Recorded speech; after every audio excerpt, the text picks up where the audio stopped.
अयोध्याठारे भगवान रामंक प्राण प्रतिष्ठा को नहीं समग्र जूनागढ़ अंचल में आध्यात्मिक वातावरण सृष्टि होईछि। एही महान प्रतिष्ठा उत्सव को नहीं सहर और ग्रामांचल मानकरे लोके घर सम्मुखरे पुण्य कलश झुटी राम हनुक पताका दीप प्रज्वलन करिथिबा देखिबाकु मिलुछि। एही क्रमरे नकटीगुड़ा ग्रामर राधाकृष्ण मंदिर रे ग्राम आबाल वृद्ध वनिता सामिल होई प्रभु रामंक प्राण प्रतिष्ठा उत्सव को पालन करथिले।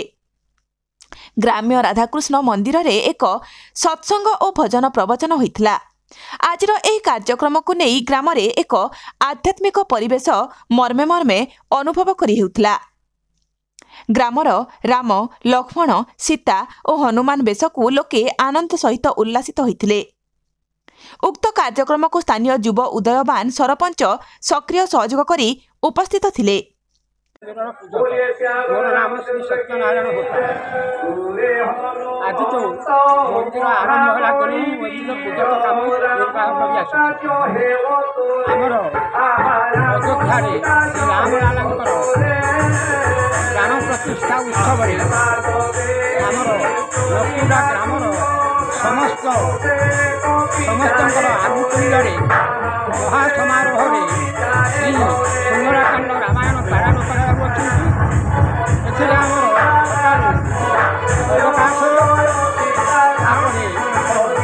महाप्रभुंर षोड़शोपचार पूजा एवं राम रक्षा हनुमान चालीसा एपरी आमर पाठ करा रामायण पालन करा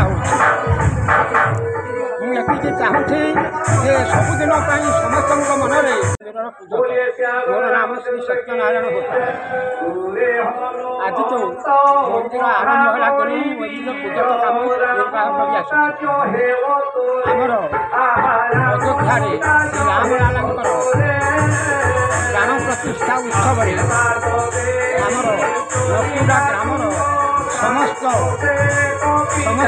आनुकूल्य महासमारोह श्री सुंदराकांड रामायण पारायण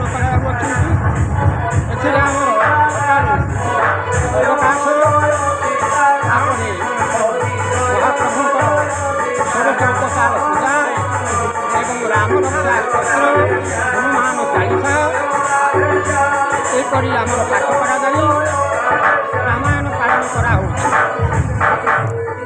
मुझे चाहूँगी जे सबुदिन समस्त मनरे। जूनागढ़ भोकरधन धंगड़ा माझी रिपोर्ट कलिंग टीवी 24।